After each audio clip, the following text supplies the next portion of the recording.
नमस्कार दोस्तों, स्वागत है आपका मेरे चैनल कॉमिक्स लाइफ में। शुरू करते हैं तुलसी कॉमिक्स की एक और मज़ेदार कॉमिक्स, छल का फल। छल का फल। कथानक विजय कुमार वत्स। चित्रांकन वसंत सहस्त्रबुद्धे, प्रवीण गुरसाले। अरे कन्हैया लाल जी, गाँव से कब आए? आज शाम ही गाँव से आया था रामदास जी।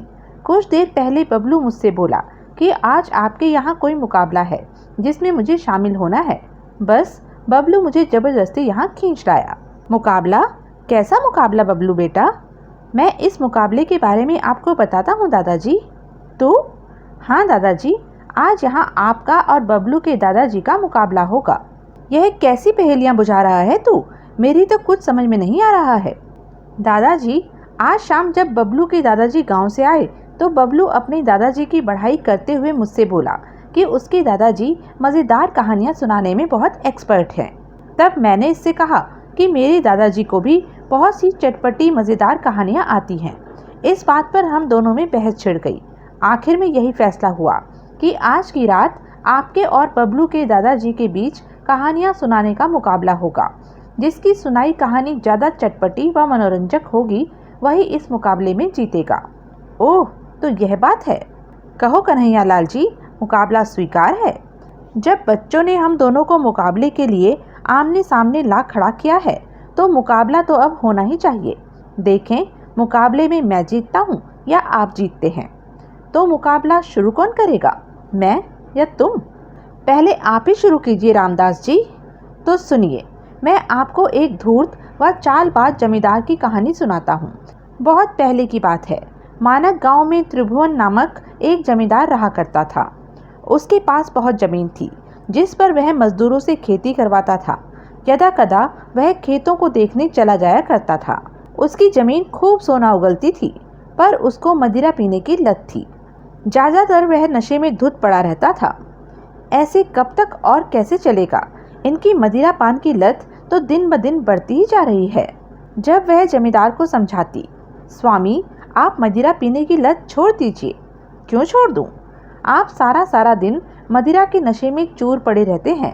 उधर दूसरी ओर देखभाल न करने से खेती बाड़ी चौपट होती जा रही है। कमला, बेवक्त तो उपदेश झाड़कर मेरी मदहोशी को तोड़ने की कोशिश न कर, मुझे पीने दे। हे मेरे भगवान, यदि कुछ दिन और ऐसे चलता रहा तो वह दिन दूर नहीं जब सारा पैसा लुट जाने पर जेवर हवेली जायदाद गिरवी रखनी या बेचनी पड़ेगी। इनको सद्बुद्धि दे भगवान। त्रिभुवन को सद्बुद्धि न आनी थी सो न आई। कमला का सोचा सच हुआ। धन की तंगी होने पर एक दिन त्रिभुवन एक स्वर्ण हार लेकर गांव के महाजन खूबचंद के पास पहुंचा। आइए जमींदार जी, आज गरीब की कुटिया पर कैसे पधारे? क्या बताऊं खूबचंद जी, हाथ कुछ ढीला चल रहा है, सो यह स्वर्ण हार गिरवी रखने आया हूँ। महाजन खूबचंद ने स्वर्ण हार को जांच परख कर उसे गिरवी रख कुछ धन त्रिभुवन को दे दिया। हवेली पहुंचकर त्रिभुवन ने उस पैसे को मदिरा पीने में उड़ा दिया। गांठ का धन समाप्त होते ही त्रिभुवन पुनः दूसरी वस्तु गिरवी रखने खूबचंद के पास पहुंचा। वस्तुएं गिरवी रखने का सिलसिला एक बार चला तो फिर चल ही निकला।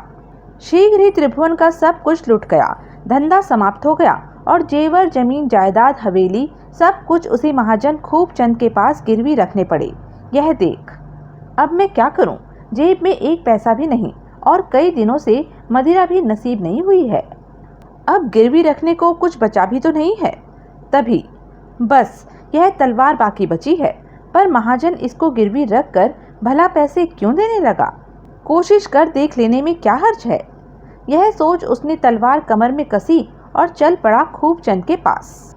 जब वह खूबचंद की गद्दी पर पहुंचा, महाजन जी, आज मुझे 500 स्वर्ण मुद्राओं की आवश्यकता है। जमींदार जी, जेवर खेत और हवेली तो आप पहले ही गिरवी रख चुके हैं, इस बार गिरवी रखने के लिए क्या लाए हैं? महाजन जी, इस बार गिरवी रखने को मेरे पास कुछ नहीं है और काम ऐसा पड़ा है कि मुझे इसी समय 100 स्वर्ण मुद्राएं चाहिए। जमींदार जी, वैसे तो यह आपकी अपनी दुकान है, परंतु व्यवहार के हिसाब से कुछ तो गिरवी आपको रखना ही पड़ेगा। महाजन जी, मेरे पास अपने पूर्वजों की यह अमूल्य धरोहर है। कोई लाख मुद्राएं भी दे तो मैं उसे अपनी यह खानदानी तलवार नहीं दूंगा। परंतु वक्त की बात है, आज मैं पहली बार इस तलवार को अपने से दूर कर रहा हूँ। मतलब? आप इस तलवार को गिरवी रख लीजिए। जमींदार जी, जमीन, सोने चांदी, हीरे जवाहरात की तो मैं पलक झपकते की कीमत आंक लेता हूँ, परंतु तलवार की कीमत तो आप जैसे खानदानी राजपूत ही जानते हैं। मैं ठहरा महाजन, मैं तलवार की कीमत क्या जानूं? मेरे लिए तो लोहा और तलवार एक समान है। ऐसा न कहो महाजन जी, तलवार तो राजपूत की आन बान होती है। आपने आज तक मुझे माटी और पत्थर के बदले पैसे दिए, अब आज क्या राजपूत की आन पर भरोसा नहीं करेंगे? आप इस तलवार को गिरवी रख लीजिए। यदि मुद्राएं लौटाने से पहले मैं मर भी जाऊं तो इस तलवार के बदले आपको कोई भी 1000 मुद्राएं दे देगा। जब यह इतनी मनुहार कर ही रहा है तो इसकी खानदानी तलवार के बदले इसे 500 स्वर्ण मुद्राएं दे ही दूं।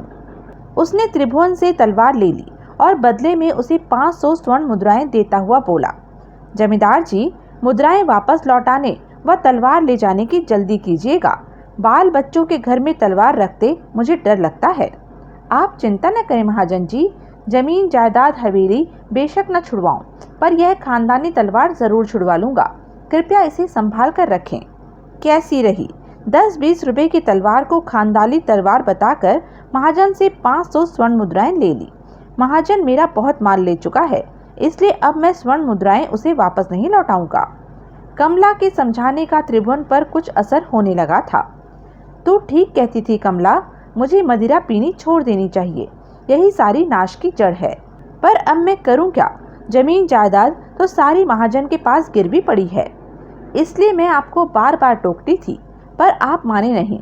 अब पछताने से होता भी क्या है, जब चिड़िया चुग गई खेत। कमला, अच्छे दिन देखकर बुरे दिन देखना बड़ा ही दुखदाई होता है, यह मैं आज महसूस कर रहा हूँ। काश तुम पहले ही संभल गए होते।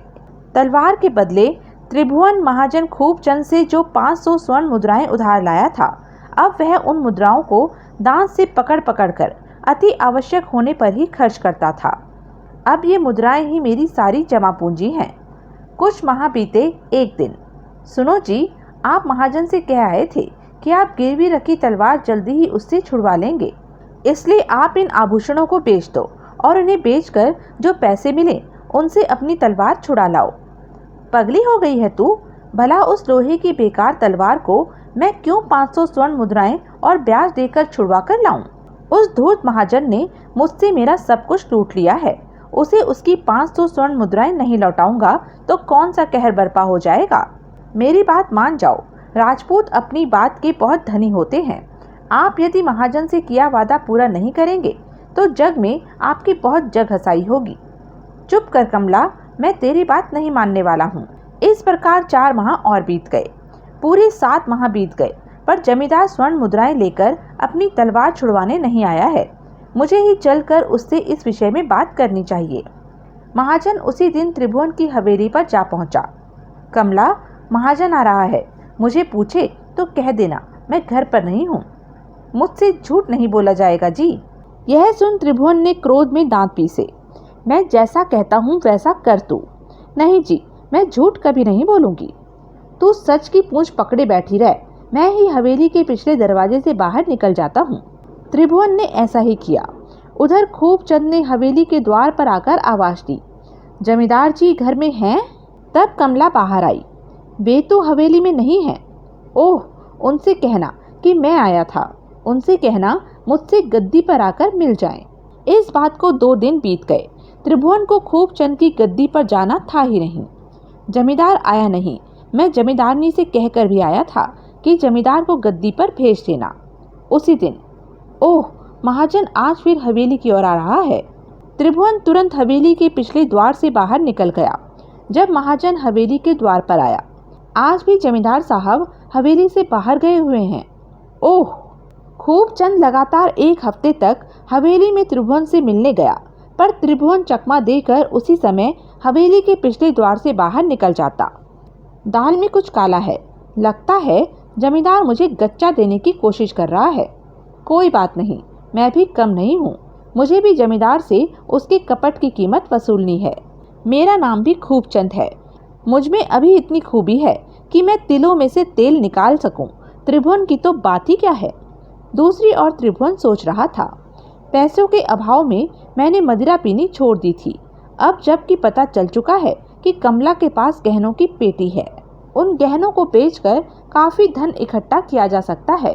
मैं उस धन से काफी दिनों तक गुलछर्रे उड़ा सकता हूँ। त्रिभुवन के अंदर सोया शैतान पुनः जाग चुका था, इसलिए उसने उसी रात कमला के सोने के गहनों की पेटी अलमारी से निकाल ली। अगले दिन वह उन गहनों को बेच आया। उस दिन हवेली में, यह क्या, आपने फिर मदिरा पीनी शुरू कर दी? क्यों न पीऊं, आज मैं फिर कंगाल से धनवान जो बन गया हूँ। यह आप क्या कह रहे हैं? और तुम्हारी पेटी के गहने बेचकर मैं धनवान ही तो बन गया हूँ। क्या आपने भी गहने भी बेच दिए? इस सदमे को कमला झेल नहीं पाई और वह बीमार पड़ गई। इस सदमे ने उसकी जान लेकर ही छोड़ी। मर गई बेचारी जमींदारनी। जमींदार जितना चरित्रहीन है, जमींदारनी उतनी ही शीलवंती थी। दूसरी ओर कोई ऐसी बिसात बिछानी चाहिए जिससे धूर्त जमींदार को मात मिले। कोई ऐसा सूत्र ढूंढना चाहिए जो मेरी बात जमींदार से जाकर कह सके। एक दिन जब गांव का कालिया नाई खूब चंद के बाल काटने आया, बन गया काम। कालिया नाई है कान का कच्चा, यह जमींदार के बाल काटने भी जाता है। यही मेरी बात जमींदार तक पहुंचा सकता है। यह सोच उसने कालिया से कहा, कालिया, तू कितने बरस से मेरे बाल काट रहा है रे? युग बीत गए महाजन जी, आपके बाल काटते काटते। मुझे भी महाजनी का धंधा करते करते युग बीत गए कालिया, पर ऐसी गलती पहले कभी नहीं हुई। कैसी गलती हो गई महाजन जी? जमींदार त्रिभुवन मेरे पास 500 स्वर्ण मुद्राओं के बदले अपनी खानदानी तलवार गिरवी रख गए थे। वह तलवार न जाने कैसे खो गई है। ओह कालिया, 500 स्वर्ण मुद्राओं की तो कोई बात नहीं है, पर बात है तलवार की। तलवार जमींदार की आन है। जमींदार ने तलवार मांग ली तो मैं क्या करूंगा? यही चिंता मुझे खाए जा रही है। बात तो वास्तव में ही चिंता की है महाजन जी। खूब चंद के बाल काट कर जब कालिया चला, आज अच्छा मौका हाथ लगा है। क्यों न तलवार खो जाने की बात जमींदार को बताऊं। बन गया काम। तलवार खोने की सूचना अब निश्चय ही जमींदार तक पहुंच जाएगी। कालिया वहां से सीधा त्रिभुवन की हवेली में पहुंचा। कैसे आया इस वक्त कालिए? जमींदार जी, आपके अच्छे दिन भी मैंने देखे हैं और अब बुरे दिन भी देख रहा हूँ, पर आज भगवान की कृपा से आपके हाथ एक सुनहरी मौका लगा है। कालिया के बच्चे कुछ बकेगा भी या फालतू की बातें करता रहेगा? तो सुनिए जमींदार जी, महाजन खूब चंद ने आपके पुरखों की अमूल्य धरोहर तलवार खो दी है। क्या? हाँ जमींदार जी, अब आप चाहें तो उस तलवार के बदले आप महाजन से मुंह मांगी कीमत वसूल कर सकते हैं। खबर तो तूने बड़ी जोरदार सुनाई है कालिया। अब मेरी करामात देखना। अपनी 7 पीढ़ियों का धन उस जालिम महाजन के पेट से वापस ना उगलवा लिया तो मेरा नाम नहीं। जमींदार जी, इस खबर का इनाम तो दे दो। तब त्रिभुवन ने खुशी खुशी 2 स्वर्ण मुद्राएं कालिया को दे दी। भगवान आपको बनाए रखे जमींदार जी। त्रिभुवन महाजन के पास पहुंचा और अपनी तलवार की मांग करने लगा। महाजन उठा और अंदर हवेली की ओर बढ़ गया। महाजन को खोई हुई तलवार जब आज तक न मिली तो अब क्या मिलेगी? जरा वापस लौटने दो इस महाजन के बच्चे को, तब देखना मैं कैसी इसकी फजीयत कर इससे धन ऐंठता हूँ। मेरी चतुराई से ही मेरा मरा हुआ पैसा मुझे वापस मिला है। महाजन हवेली में गया और ताक पर रखी तलवार उठा ली। वह तुरंत ही तलवार लेकर त्रिभुवन के पास पहुंचा। ओह, यह तो तलवार ले आया। लो तलवार के धनी, अपनी खानदानी तलवार संभालो। मैं तलवार को गोदाम में रखकर भूल गया था, पर आपकी और मेरी तकदीर बुलंद थी जो भगवान ने मेरी लाज रख ली। लीजिए तलवार संभाल लीजिए। इनकार करूं भी तो कैसे करूं? यह वही तो तलवार है जो मैंने गिरवी रखी थी। यह तो पासा ही पलट गया। अपने बिछाए कपट के जाल में मैं खुद ही फंस गया। लुटा पिटा त्रिभुवन महाजन की गद्दी पर से वापस लौट आया। एक दिन खार खाए बैठे महाजन ने त्रिभुवन की हवेली, जमीन जायदाद सभी पर कब्जा कर त्रिभुवन को दर दर का भिखारी बना दिया। रामदास जी, आपने कहानी तो बढ़िया सुनाई है। अब जरा देखें आप कैसी कहानी सुनाते हैं कन्हैया लाल जी। बहुत पुरानी बात है। राजस्थान के बाजपुर नगर में सेठ भोलानाथ रहता था। नाम के अनुरूप ही वह बहुत भोला था। वह व्यापार में प्रत्येक व्यक्ति का भरोसा कर लेता था, इसलिए कई जगह उसे धोखा खाना पड़ा। धीरे धीरे उसका कामकाज पूरी तरह ठप हो गया। सेठ भोलानाथ चिंतित रहने लगा। परेशानी की इस घड़ी में क्या करूं, क्या ना करूं? सेठानी बुद्धिमान थी। उसने सेठ से कहा, इस प्रकार घर बैठे बैठे तो जेवर और हवेली भी बिक जाएगी। आपको कोई नया धंधा करना चाहिए। तू ठीक कहती है सेठानी। पत्नी की बात मान सेठ भोलानाथ ने कपड़े और लेन देन का व्यापार भी करके देख लिया, पर दुर्भाग्य से सभी कार्यों में घाटा ही घाटा रहा। मौके की बात, उस वर्ष राजस्थान के उस नगर में खूब बरसात हुई। आज तो राजस्थान के भी भाग्य जाग गए। सूखी जमीन की प्यास बुझ गई तो कई बरसों से सूखी जमीन पर लोगों द्वारा बोए बीज फूट पड़े। ककड़ी कचरे की बेलों से जमीन लथपथ गई। तब सेठानी ने सेठ भोलानाथ से कहा, तुम खेतों में जाकर थोक भाव से कचरे ककड़ी खरीद लो, फिर मंडी में बैठकर उनकी दुकान लगा लो। भगवान ने चाहा तो अच्छा लाभ होगा। भली मानस, मैं बनिए का बेटा हूँ, कोई माली की औलाद नहीं हूँ। आज ककड़ी बेचने को कह रही है तो कल ककड़ी बोने को कहेगी। मुझे नहीं लगानी कचरे ककड़ियों की दुकान। ऐसा न कहो जी, काम कोई भी छोटा नहीं होता है। हाँ, अकल अवश्य बड़ी होती है। सोना चांदी बेचो चाहे ककड़ी कचरे बेचो, बात एक ही है। होशियारी से धंधा करोगे तो ककड़ी कचरे भी सोना उगलेंगे। तू नहीं मानती तो मैं यह भी करके देख लेता हूँ। अगले दिन जब मंडी के चौराहे पर सेठ भोलानाथ ने अपनी दुकान लगा ली। सुनो जी, उधार का चक्कर बिल्कुल मत रखना। पूरे दिन अच्छी बिक्री हुई, काम तो अच्छा है ये। शाम हुई, केवल थोड़ा सा माल बच गया। तभी 3 स्त्रियां उसके पास आई।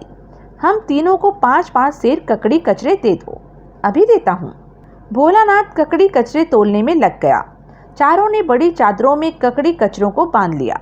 जब ये गठरियों को लेकर चलने लगी, देवियों पैसे तो देती जाओ। अभी तो हमारे पास पैसे नहीं हैं, कल सुबह हमारे घर पर आकर पैसे ले जाना। मैं तुम तीनों को पहचानता नहीं हूँ, ऊपर से तुमने 2-2 हाथ लंबा घूंघट निकाला हुआ है, इसलिए तुम लोगों का चेहरा भी दिखाई नहीं दे रहा है। मैं पैसे किससे लूँगा? जरा अपना मुखड़ा पहचान के लिए दिखाती जाओ। बड़े बेशर्म हो तुम। हम भले घर की बहुएं हैं, बीच बाजार में खुले मुंह नहीं घूमती हैं, समझे? ओ भले घर की बहुओं, अपना पता ठिकाना तो बताती जाओ, कहाँ है तुम्हारे घर? तो सुनो, हाथ में घर सो मेरा घर, खुशबू में घर सो मेरा घर, घर में घर सो मेरा घर। यह कह तीनों वहां से चलती। भोलानाथ बेचारा हक्का बक्का सा खड़ा देखता रह गया। कोई मर्द होता तो दौड़कर उसका हाथ पकड़ जबरदस्ती उससे पैसे ले लेता, पर बीच बाजार में इन स्त्रियों से क्या कहूँ। शाम को जब वह हवेली पहुंचा, लाभ तो तुम्हें अच्छा हुआ है, कहो धंधे में मन लगा या नहीं? मन तो खूब लगा सेठानी, पर एक गड़बड़ हो गई। दिन भर तो मैंने माल नगद ही बेचा, पर शाम ढले तेरे जैसी 3 चतुर चालाक औरतों ने मुझे ठग लिया। वह कैसे? 3 घूंघट वाली स्त्रियों ने 5-5 सेर ककड़ी कचरे खरीद कर गठरियों में बांधा और चलती बनी। तीनों से मैंने उनके पते ठिकाने पूछे तो वे तीनों बारी बारी ये बोली, हाथ में घर सो मेरा घर, खुशबू में घर सो मेरा घर, घर में घर सो मेरा घर। अच्छा, उन्होंने ऐसा कहा? भगवान, मेरी समझ में तो उनकी बातें आई नहीं, तेरी समझ में कुछ आया तो बता। वे तीनों औरतें चतुर सुजान हैं, उन्होंने तुम्हें अपने अपने घरों के सही पते बताए हैं। समझने वाले में बुद्धि न हो तो भला वह कैसे समझेगा? सुनिए, हाथ में घर का अर्थ मेहंदी से है। मेहंदी हाथ में लगाई जाती है। जिस घर के आंगन में मेहंदी का झाड़ हो वह पहली स्त्री का घर है। इसी प्रकार खुशबू में घर सो मेरा घर, कहने वाली स्त्री के घर में चमेली का पेड़ लगा होगा। चमेली का फूल खुशबूदार होता है, इसलिए दूसरी स्त्री ने खुशबू में घर सो मेरा घर कहा। इसी प्रकार जिसके घर में नारियल का पेड़ खड़ा हो वह तीसरी स्त्री का घर है, क्योंकि नारियल की बनावट ऐसी होती है कि छिलका तोड़ने के बाद उसकी गिरी हाथ लगती है।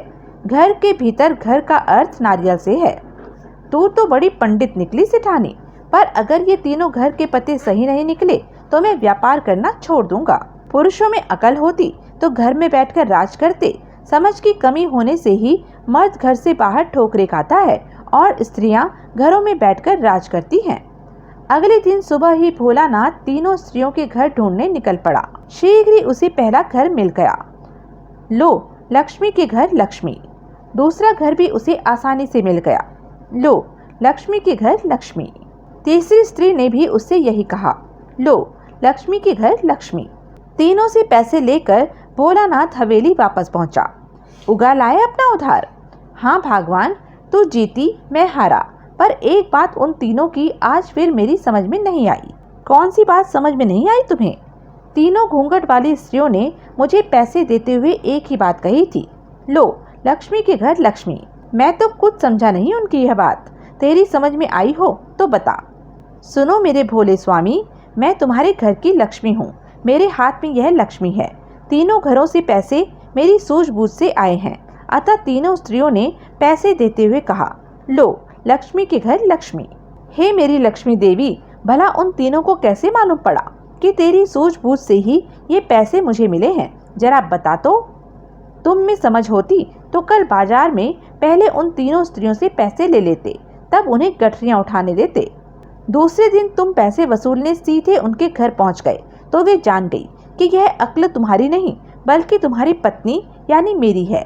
इसलिए उन तीनों ने पैसे देते हुए सही कहा, लो लक्ष्मी के घर लक्ष्मी। ओह, यह बात थी। अब तो मान गए ना मेरी बुद्धिमानी का लोहा। हाँ भाग्यवान, तो वास्तव में ही मेरे घर की लक्ष्मी है। इसके पश्चात सेठ जी ने सेठानी की सलाह मशवरे पर चलकर व्यापार में खूब धन कमाया। उनके अच्छे दिन फिर लौट आए। कहो मेरे बच्चों, मेरी कहानी कैसी लगी तुम्हें? बहुत अच्छी लगी दादाजी। अब जरा यह तो बता दो, मुकाबले में कौन जीता, मैं या कन्हैया लाल जी?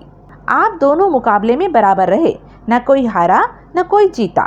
हाँ दादाजी, आप दोनों की सुनाई कहानियाँ एक से पढ़कर एक थी, तो मुकाबला बराबरी पर छूटा समझें। हाँ दादाजी। तो यह थी तुलसी कॉमिक्स की एक मज़ेदार कॉमिक्स। ऐसी ही मज़ेदार कॉमिक्स के लिए बने रहें मेरे साथ। और हाँ, मेरे चैनल को लाइक, शेयर और सब्सक्राइब करना ना भूलें। धन्यवाद।